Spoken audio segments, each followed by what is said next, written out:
Hello viewers, நான் உங்கள் குமரேசன் பேசுகிறேன். 4 நாளுக்காக தொடர்ந்து வீடியோ போட முடியவில்லை. அதனால் இன்றைக்கி கண்டிப்பாக போடணுங்கிறதுக்காக போடுகிறேன். புதிதாக தொழில் தொடங்கும் நபரா நீங்கள்? அப்படி தொழில் தொடங்குவதாக இருந்தால் என்னென்ன செய்ய வேண்டும் என்கிறதை உங்களுக்கு நான் ஏற்கனவே சொல்கிறதா சொல்லியிருந்தேன். இப்போ நான் உங்கள்கிட்ட சொல்கிறேன். முதல்ல என்ன தொழில் செய்யணுங்கிறத முடிவிடுங்க. தீர்க்கமான முடிவு. என்ன தொழிலாக இருந்தாலும், ஹவுஸ் ஹோல்டாக இருந்தாலும் சரி, ஃபுட் ப்ராடக்டாக இருந்தாலும் சரி, எந்த தொழில் இண்டஸ்ட்ரீஸ் தெளிவாக தேர்ந்தெடுத்துக்கோங்க.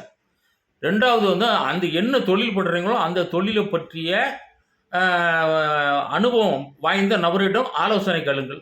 அப்படி இல்லை என்றால் அந்த தொழிலை பற்றி விரிவாக தெரிந்து கொள்ளுங்கள். 3வது, அந்த தொழிலுக்கு தேவையான மூலப்பொருள், மிஷின், அப்புறம் ரா மெட்டீரியல்ஸ், இந்த மாதிரி இது எங்கே வாங்குறதுங்கிறத முடிவு பண்ணிக்கோங்க. அடுத்து நீங்கள் என்ன பண்ணணும் அப்படின்னா, சந்தையில், அதாவது மார்க்கெட்டில் போய் நீங்கள் தயார் பண்ணக்கூடிய பொருளின் விலை ஒவ்வொரு ஷாப்புக்கு என்ன ரேட்டு கொடுக்காங்க அப்படிங்கிற ரேட்டை பார்த்துக்கோங்க. உங்கள் ரேட்டு ரா மெட்டீரியல்ஸில் ரேட்டில் போட்டு நீங்கள் கால்குலேஷன் பண்ணி அது என்ன ரேட்டு கிடைக்கும் அப்படிங்கிறத பார்த்துக்கோங்க. அடுத்து 4வதாக என்ன செய்யணும்னா, நீங்கள் அதில் லாபத்தை வச்சு லாபம் எக்ஸ்ட்ரா போட்டு அது நம்ம விற்கலாமா, விற்கக்கூடிய அளவில் நமக்கு லாபம் கிடைக்கான்னு பார்த்துக்கோங்க.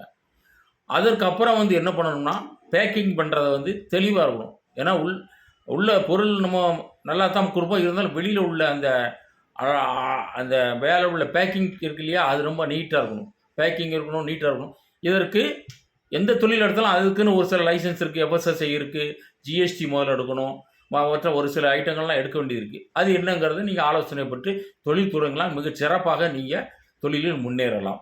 மேலும் விவரங்களுக்கு கீழே எங்கள் நம்பரை டிஸ்கிரிப்ஷனில் கொடுத்துருக்கேன். அந்த நம்பரை பார்த்து விவரம் தெரிஞ்சுக்கோங்க. மீண்டும் அடுத்த வீடியோவில் உங்களை சந்திக்கும் வரை உங்களிடம் விடை வருவது உங்கள் குமரேசன். நீங்கள் ஷேர் பண்ணுங்கள், சப்ஸ்கிரைப் பண்ண மாட்டேங்க. தயவுசெய்து சப்ஸ்கிரைப் பண்ணுங்கள். தயவுசெய்து நீங்கள் தொழில் செய்து முன்னேறுங்கள்.